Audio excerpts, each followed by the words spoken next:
हमारे एक मेंबर पूछते हैं, due to weakness of the stomach problem that is IBS patient not able to do TMT test, what other options patient has, doctor advised him for TMT. तो basically उनके किसी patient को treadmill test या stress test advice की गई है। हमारे group members की जानकारी के लिए बता दूं कि स्ट्रेस टेस्ट या ट्रेडमिल टेस्ट इसका मतलब होता है कि उस व्यक्ति को ट्रेडमिल मशीन जो होती है उस पर पैदल चलाया जाता है और उसको चलाते हुए उसके ईसीजीज किए जाते हैं। बेसिकली ये टेस्ट ये देखने के लिए की जाती है कि किसी व्यक्ति की हार्ट की नस में ब्लॉकेज होने का या मेजर ब्लॉकेज होने का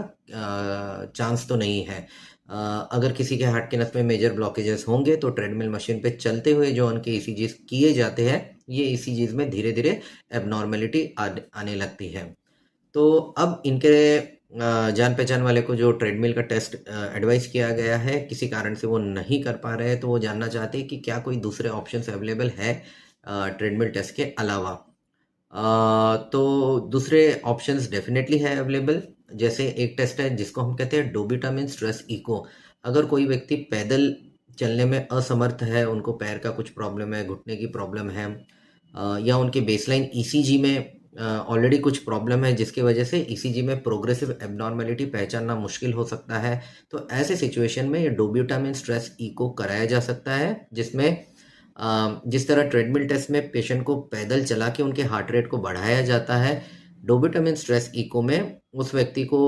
कहीं पैदल नहीं चलाया जाता है, बेड पे लेटा हुआ रहता है, लेकिन हार्ट रेट बढ़ाने का एक डोब्यूटामिन नाम का इंजेक्शन दिया जाता है। उससे हार्ट रेट बढ़ता है और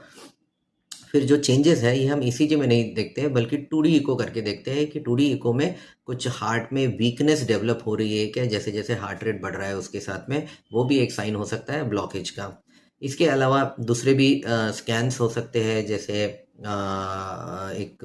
स्ट्रेस थैलियम स्कैन हम कहते हैं जिसको मायोकार्डियल परफ्यूजन इमेजिंग कहते हैं, उससे भी ब्लॉकेजेस के बारे में अंदाज़ लगाया जा सकता है। और जो सबसे स्पेसिफिक टेस्ट है वो तो एंजियोग्राफी का टेस्ट होता है। इसमें भी दो प्रकार है, सीटी करोनरी एंजियोग्राफी हो सकता है और जो फाइनल गोल्ड स्टैंडर्ड टेस्ट है जिसको हम कैथेटर करोनरी एंजियोग्राफी कहते हैं, जिसमें पेशेंट को हॉस्पिटल में एडमिट करके ये टेस्ट करवाना पड़ता है। तो ये सारे ऑप्शंस अवेलेबल हैं उन लोगों में जिनमें ट्रेडमिल टेस्ट या स्ट्रेस टेस्ट या ट्रेडमिल वाला जो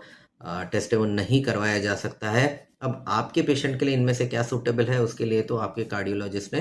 पेशेंट को पूरा जांच करके सारे उनके जो प्रोफाइल वो देखना चाहिए और तभी इस पर डिसीजन लिया जा सकता है। तो प्लीज़ आपके कार्डियोलॉजिस्ट से मिलिए और उनको पूछिए कि अगर ट्रेडमिल टेस्ट नहीं किया जा सकता है तो आपके पेशेंट के लिए ये जो मैंने ऑप्शंस बताए उनमें से सबसे बेहतर ऑप्शन क्या होगा।